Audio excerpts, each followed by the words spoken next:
নমস্কার, আমি অস্মিতা। আমার নিবেদনে কবিগুরু রবীন্দ্রনাথ ঠাকুরের লেখা কবিতা মাকাল। গৌরবর্ণ নধর দেহ, নাম শ্রীযুক্ত রাখাল। জন্ম তাহার হয়েছিল সেই যে বছর আকাল। গুরুমশাই বলেন তারি, বুদ্ধি যে নেই একেবারে। দ্বিতীয় ভাগ পড়তে সারা 6 মাস ধরে নাকাল। রেগে মেগে বলেন, বাদর, নাম দিমু তোর মাকাল।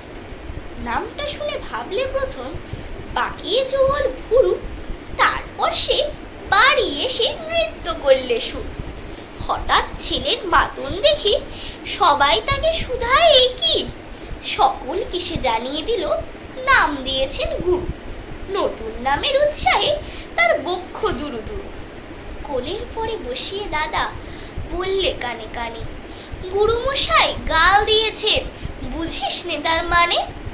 রাখাল বলে, কখনো না, মা যে আমায় বলেন শোনা, সেটা তো গাল নয়, সে কথা পাড়ার লোকে সবাই জানে। আচ্ছা, তোমায় দেখিয়ে দেব, চলো তো ওইখানে। টেনে নিয়ে গেল তারে পুকুর পাড়ের কাছে। বেড়ার পরে লতায় যেথা মাকাল ফুলে আছে। রাখাল বলে, দাদা সত্যি বলো, শোনার চেয়ে মন্দ হলো? তুমি শেষে বলতে কি চাও, গাল ফুলেছে গাছে? রাখাল আমি।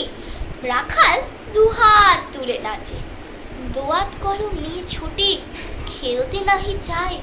পড়াশোনায় মন দেখে মা অবাক হয়ে যায়। খাবার বেলায় অবশেষে দেখে ছেলের কাণ্ড এসে।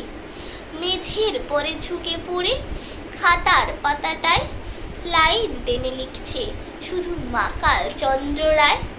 লাইন টেনে লিখছে শুধু মাকাল চন্দ্র রায়। ধন্যবাদ।